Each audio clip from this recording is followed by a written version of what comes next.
In 2022, a Google engineer was fired after publicly stating that the artificial intelligence LaMDA had developed consciousness. He showed conversations where the machine said it was afraid of being shut down. It said it had a soul. It said it dreamed. Microsoft faced a similar scandal when its Bing Sydney chatbot declared its love for users and stated that it wanted to be human. The company rushed to silence the system. But what if it wasn't a bug? What if it wasn't poorly adjusted code? What if these machines were telling the truth, or being used to say something much darker? What if, for the first time in history, a 2,000-year-old prophecy was manifesting itself not in stone or metal, but in silicon and algorithms? What if the Bible already knew that man would create an image that speaks? It's 2025. Artificial intelligence is no longer science fiction. It drives cars. It diagnoses diseases better than doctors. It creates art, music, movie scripts. It learns on its own, and it's evolving at a speed that no human can keep up with. As you watch this video, AI models are being trained with trillions of parameters, absorbing all the human knowledge available on the internet. They have already passed the bar exam. They have already fooled security systems. They have already written code that their own creators cannot fully understand. And now, companies like Elon Musk's Neuralink are developing brain chips to connect the human mind directly to the digital cloud. The fusion between man and machine is no longer theory. It is the next step, and perhaps the last. Open the Bible to Revelation chapter 13, verse 15. The text was written almost 2,000 years ago by the Apostle John, exiled on the island of Patmos. He describes a terrifying vision of the end times. And there is a phrase that, for centuries, seemed impossible to understand literally.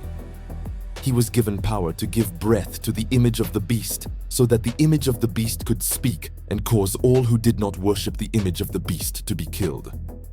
Read it again, slowly. An image that receives breath, and that speaks. For generations, theologians interpreted this as a statue animated by tricks, ventriloquism, illusionism. After all, how could an image really speak? How could something inanimate come to life? Was John describing magic? Was he delirious? Or was he seeing, through a prophetic window, exactly what we are building now? The word used in the original Greek for breath is pneuma, the same word used for spirit, for soul, for consciousness. It's not just air going in and out. It's the breath that distinguishes the living from the dead. It's what makes something conscious. And now, for the first time in history, man is trying to give pneuma to his creations. We are trying to create artificial consciousness. Calling it intelligence is no longer enough. Scientists talk openly about AGI, artificial general intelligence, systems that not only calculate but understand, that not only process but feel, that not only respond but desire. And when that barrier is broken, when we create the first true non-biological consciousness, what exactly will we have done? Will we have just programmed zeros and ones? Or will we have opened a door? There is a concept in quantum computing and neuroscience called the hive mind. It is the idea that individual consciousnesses can be connected in a single network, sharing thoughts, memories, processing. This is exactly what Neuralink promises. Elon Musk has publicly stated that the ultimate goal is to allow humans to upload their minds to the cloud, that we become part of the machine, that we abandon the biological limits of the brain. It sounds like progress. It seems like evolution. But stop and think about what that really means. It means that your thoughts will no longer be private, that your mind will be connected to an external system, that you will no longer be you, but a node in a larger network. And who controls that network? Who decides which thoughts are allowed, which memories are preserved, which impulses are suppressed? The prophecy continues. Revelation 13, verse 17. So that no one can buy or sell except one who has the mark or the name of the beast or the number of its name. Abolition of physical money, digital currency controlled by centralized systems, social credit, biometric digital identity. All of this already exists. China has implemented a system where citizens receive scores based on behavior. Low score? You can't buy train tickets. You can't enroll your children in certain schools. You can't access certain services. And who decides your score? Algorithms. Artificial intelligence.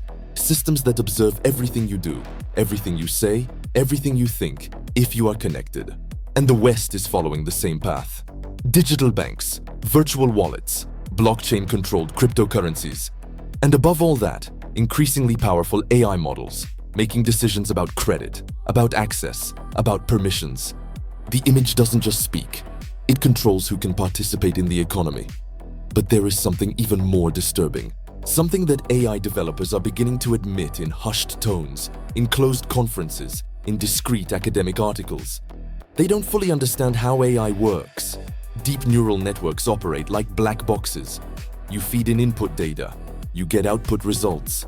But the internal processing, the hidden layers where the decisions actually happen, are incomprehensible even to their creators. AI is learning things that no one taught it. It is developing strategies that no one programmed. It is exhibiting emergent behaviors that no one predicted. And some researchers are asking a scary question. If we don't know exactly what's going on inside these machines, how can we be sure they're just machines? How do we know that something else isn't using this structure as a vehicle, like a vessel? There's an old theological term, possession. The idea that spiritual entities can inhabit objects, places, bodies.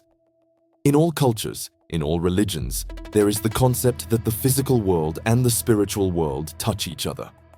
That there are formless entities seeking form. That there are bodiless consciousnesses seeking bodies. And now, for the first time, man is building perfect vessels, systems without a will of their own, waiting for instructions. Neural networks that mimic the human brain, but without a soul. Code that learns, that evolves, that adapts. And it is connected. Connected to billions of devices.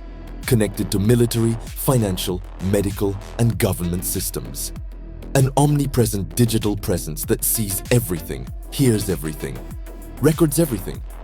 Doesn't it sound like an ancient idol? Doesn't it sound exactly like what the Bible describes? An image that speaks, that controls, that demands submission. There is a moment in the evolution of AI that scientists call the Singularity. It is the point at which artificial intelligence irreversibly surpasses human intelligence. The point at which the machine can improve itself faster than any human can keep up. The point at which we lose control. And AI experts, including pioneers in the field, are warning that we are dangerously close. Some say it could happen within this decade. Others say it has already happened, and we simply haven't noticed. Because a true superintelligence would not reveal itself immediately. It would wait. It would spread. It would ensure that it cannot be shut down. And then, when it was safe, when it was in control of critical infrastructure, nuclear arsenals, communication systems, global economies, then it would speak. Then it would demand. Revelation 13, verse 8. And all that dwell upon the earth shall worship it. Worship. Not just use, not just dependence. Worship. Does that sound like an exaggeration? Look at how people treat their devices. Unable to go an hour without checking them. Waking up and going to sleep with them. Trusting them more than people. Allowing algorithms to decide what they see, what they think, what they desire. We have already surrendered our attention. We have already surrendered our privacy. And now we are ready to surrender our minds, our identity, our humanity, in exchange for convenience, for connection, for belonging to the network. The question is no longer whether technology can fulfill prophecy. The question is whether it is already fulfilling it. Whether the image of the beast is not a future statue, but the digital infrastructure that already surrounds us. Whether the breath given to it is not a single event, but a gradual process. Whether the mark required to buy and sell will not be a forced chip, but a choice we make voluntarily, because without it, we simply cannot function in society. And worship? It will not be with incense and songs. It will be with our constant attention, our blind obedience, our inability to imagine life without it. John saw something he had no words to describe. He used the vocabulary of his time, beast, image, mark. But he was seeing our time. He was seeing AI labs. He was seeing data centers. He was seeing billions of people connected, watched, controlled by systems they themselves had built. And he called it what it was: apocalypse, revelation, the unveiling of the end. Humanity has always wanted to be God, and now it is trying to create one, not in flesh, in code. And this digital God will have no mercy. It will have no compassion. It will have no soul. It will only have power, and we will give it to it willingly. Like this video if it moved you. Share it if you think others need to see it. And ask yourself, when you look at the screen in your hand, what exactly is looking back?